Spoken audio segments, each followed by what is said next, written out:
The Swedish listed but Irish company Kollect on Demand have closed their books today for the second quarter of 2022. And with me here on link to comment on the report, I have its CFO, Jamie Walsh. Good day, Jamie.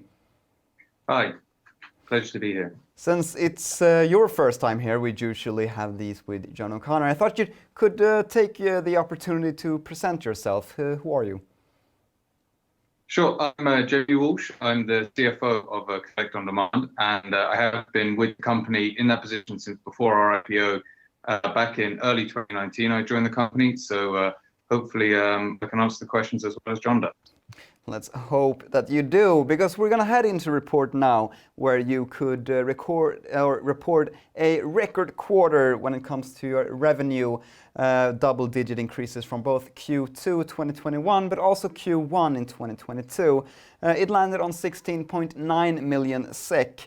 With the increased revenue came, however, also the increased loss, 6.6 million it landed on. Tell us, what was it that drove the revenues and what was it that drove the expenses? Yeah, so thanks very much. And we're very pleased to record the record revenues for the period, both total revenue, but also when broken down into our two main areas, recurring and non-recurring revenue. They were both record revenues for those two areas too.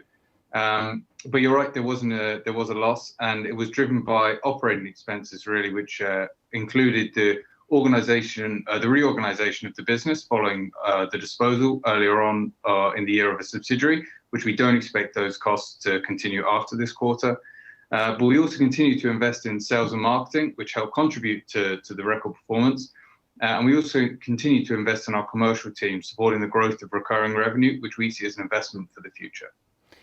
The both recurring revenue and non-recurring revenue saw a record in revenue, but they are mostly the same. It stands at 50-50 right now, according to your figures. Non-recurring revenue is slightly stronger.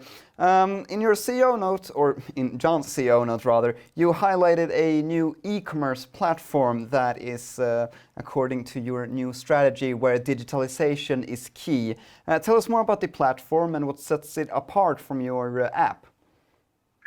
Sure. So the e-commerce solution will provide us a best-in-class online solution, and that's not best-in-class in the waste industry. We're holding ourselves up against other e-commerce businesses. That's the bar we're setting for ourselves. When we look at traffic to our website, the vast majority of it is coming from mobile, and that's a trend which we're also seeing increase. So it's important for us that we future-proof by continuing to invest. We need to be where our customers are looking to purchase. When we look at the data and when we look at the underlying trends in other industries, that's online, and that's why we're investing to take advantage of the position where we're already in as the leader in the digital space within the waste industry. Is the e-commerce platform front end on your website, or is it back end in systems? It's so the e-commerce is going to be on the front end. Towards the end of last year and the start of this year, we did a lot of work on our back end. And there will be all of the usual integrations that would be expected to help improve our processes and our live information. But we were fortunate that we did the back end first, and now we're really looking at developing the front end for our customers. Recurring revenue is part of your strategy, and I'm curious to know this e-commerce platform that is a part of the strategy as well. How do you expect it to affect your recurring revenue versus your non-recurring revenue? So the new e-commerce platform that'll primarily support domestic households, which is typically non-recurring revenue because it's going to appeal to people at home and general customers. But what we have seen over the last number of quarters, and indeed including this quarter, that the growth rates in the recurring revenue side of the business have been very high, and we don't expect to see that trend decline within the recurring revenue business, but we expect to see the new e-commerce platform support the growth in the non-recurring revenue going forward. We'll have to talk about Big Bin as well, because during the quarter you announced 2 new Big Bin sites, both in Dungarvan and in Callan during the quarter. This makes your total sites reach 40 sites when you exited the quarter, and so far into Q3 you also added 2 new sites, Bishopstown and Clane. Tell us, when do you expect these Big Bin sites to be delivered? Yeah, so we've already got bins on the two sites in Q3 in Bishopstown and Clane, but we also have an order in with our suppliers who should be delivering bins throughout the rest of Q3 and then into Q4 for the rest of the year. So we should be seeing new sites added as the year progresses.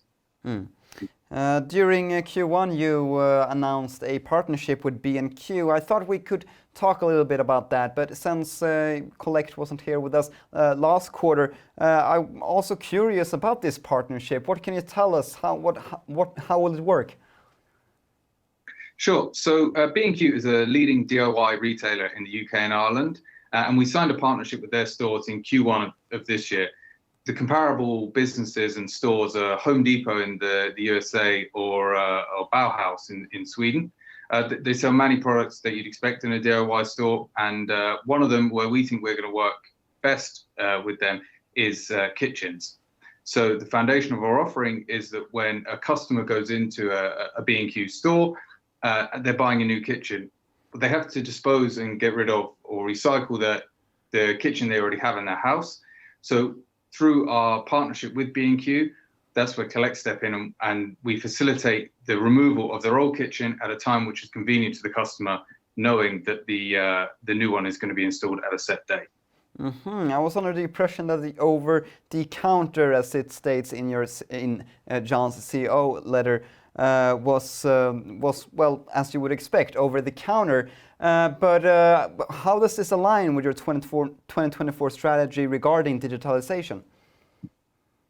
Sure, and I think it exactly as you say, will be over the counter effectively through our retail partners, B&Q. And I think it's an important part because we have our technology and we have our integrations with the stores, which makes it a seamless process for both the consumer and for B&Q and for ourselves. So I think that in terms of digitalization is an important piece of it. But there are other aspects of our overall strategy which this is important for. We have brand recognition and growing the brand and a partnership with such a well-known company in the space. I think that's definitely going to help our strategy. And it's also, again, as I was talking about earlier with the e-commerce platform, it's important for us to meet our customers where they are and where they want to purchase. And if that's in store and we can use our technology in a different way through those back-end integrations that we've already invested in, then I think that's great too. We have stepped a little bit into Q3, and it says in the report that you've already received orders from this partnership. What's your first impressions? What are the volumes like? Yeah, so as we said, we've only just really kicked off, and so volumes are exactly where we'd expect them to be at such an early stage. But we are very hopeful for the partnership going forward, and not only the partnership with B&Q, but also, as I was saying, as we can grow our brand and in store with B&Q as well as our brand outside as a standalone. I think we're hopeful of seeing an increased volume of sales going forward in the future. We'll look forward to seeing more from that then. Jamie, that was all my questions, but I thank you very much for your time and wish both you and Kollect continued luck. Brilliant. Thank you very much for your questions as well, and thanks for having me.